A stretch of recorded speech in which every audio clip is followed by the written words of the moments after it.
جو United nations ہے جس کو ٹرمپ جو ہے وہ کچھ نہیں سمجھتا، یونائٹڈ نیشنز نے جو غزہ میں اور دیگر فلسطینی علاقے ہیں وہاں پر جو اسرائیلی مظالم ہیں اس کے بارے میں ایویڈنس کلیکٹ کرنی شروع کی. تو یونائٹڈ نیشنز کی جو ہیومن رائٹس کونسل ہے جنیوا بیسڈ، اس کو یہ پتہ چلا ہے کہ مور دین a human can bear Israel's systematic use of sexual, reproductive and other forms of gender-based violence since October 2023.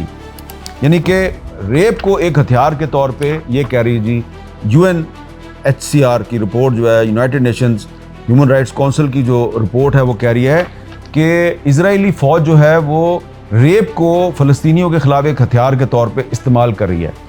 اچھا، اب یہاں پر میں آپ کو یہ بھی بتانا چاہتا ہوں کہ جب اکتوبر 2023 میں حماس نے اسرائیل پر حملہ کیا تھا تو اس وقت کچھ جو مغربی نشریاتی ادارے ہیں وہ یہ کہہ رہے تھے کہ حماس نے بھی اسرائیل کے اندر گھس کے وہاں پہ جو اسرائیلی عورتیں ہیں ان کا ریپ کیا ہے.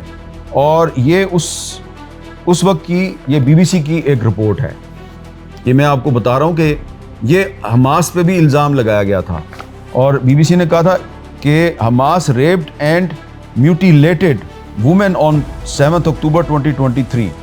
اور BBC نے کہا جی کہ ہمارے پاس اس کی ایویڈنس موجود ہے. لیکن BBC نے یہ نہیں کہا کہ یہ سسٹمیٹک طریقے سے ہوا. حماس والے جو ہیں وہ ادھر گئے، انہوں نے اگر یہ کام کیا تو یہ انتہائی قابل مذمت کام تھا، لیکن ان میں سے اکثر وہاں پہ مارے گئے.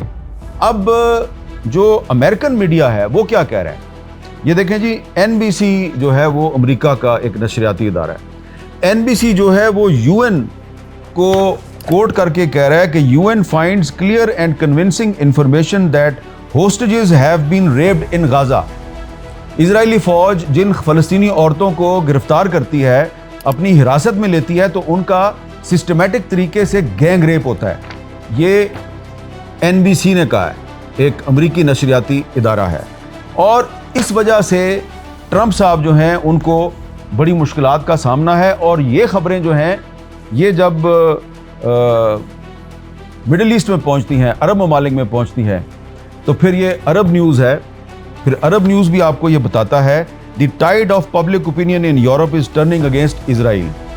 عرب نیوز کو یہ بھی بتانا چاہیے تھا کہ the tide of public opinion in Middle East and Muslim world is also against Israel.